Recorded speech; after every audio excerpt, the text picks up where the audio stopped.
For anybody who actually has common sense and intelligence, but which doesn't include the Republican Party, they people who have a brain basically know that Donald Trump had tried to steal the 2020 election and he couldn't because nobody would side with him.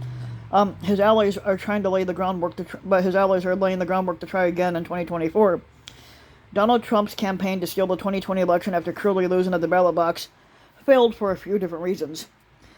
Basically, his lying claims of fraud were thrown out by virtually every court that heard them because he didn't provide proof, because there wasn't any.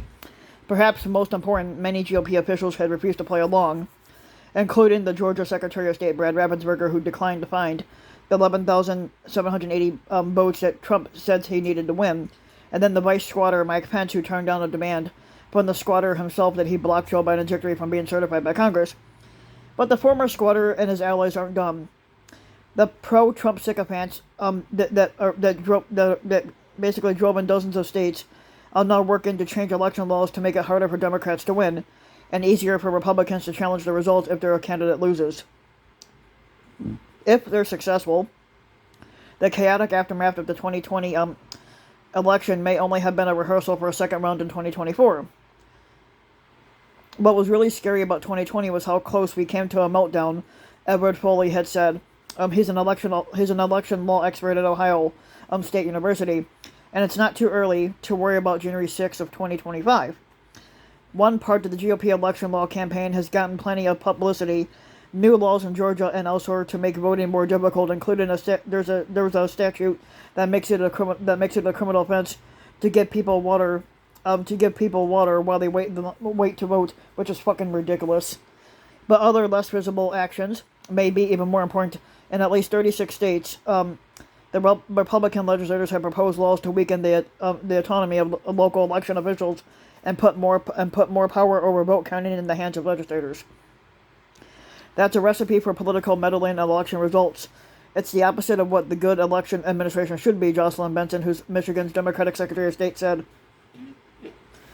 In Georgia, for example, the same law that criminalized giving water to thirsty voters also gave the legislator the right to appoint the chair of the state election board and gave the board the right to take over a country's election management.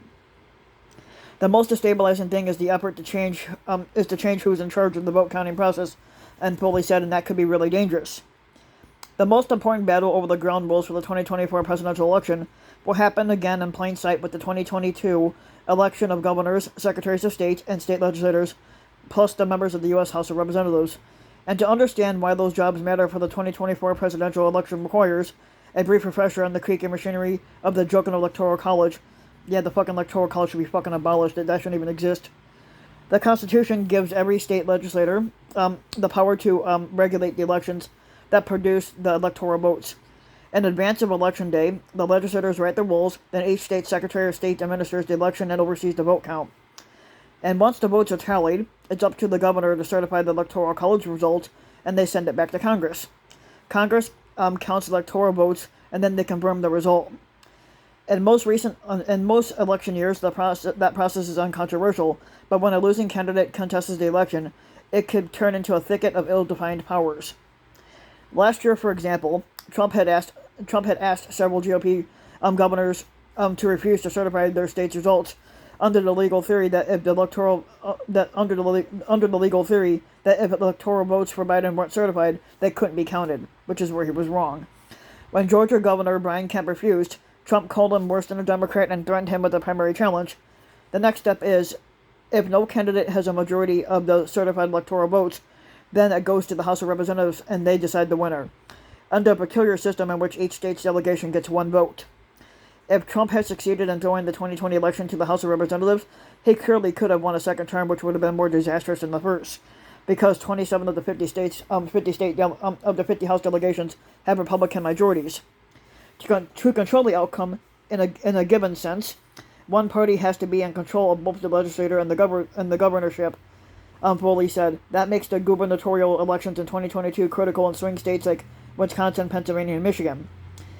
The otherwise obscure races for Secretary of State will matter as well. In Georgia, where Raffensperger refused Trump's request to find extra votes, the former squatter has already endorsed the challenger, Representative Jody Hice, who has casted himself as a Trump sycophant. They are trying to lay the groundwork for 2024 to make sure that local officials will jump if Trump tells them to. They didn't jump last time, but they might this time. Do Republicans really want to win a presidential election in this matter? Probably not. Any political party would rather have a clear and convincing majority without any need to resort to chicanery. But Trump clearly has no such scruples, and his sick advance like the House GOP leader Kevin McCarthy of Bakersfield hopes to be Speaker of the House for 2024. Hopefully fucking not. McCarthy signed on to a pro-Trump lawsuit that asked the Supreme Court to invalidate Biden's electoral votes in 4 different states, and he was one of the 126 GOP House members who voted against accepting electoral votes from Arizona and Pennsylvania, which are 2 states that Biden won. When voters choose governors, legislators, and secretaries of state next year, they need to realize that there is far more at stake than what happens within the boundary of state lines.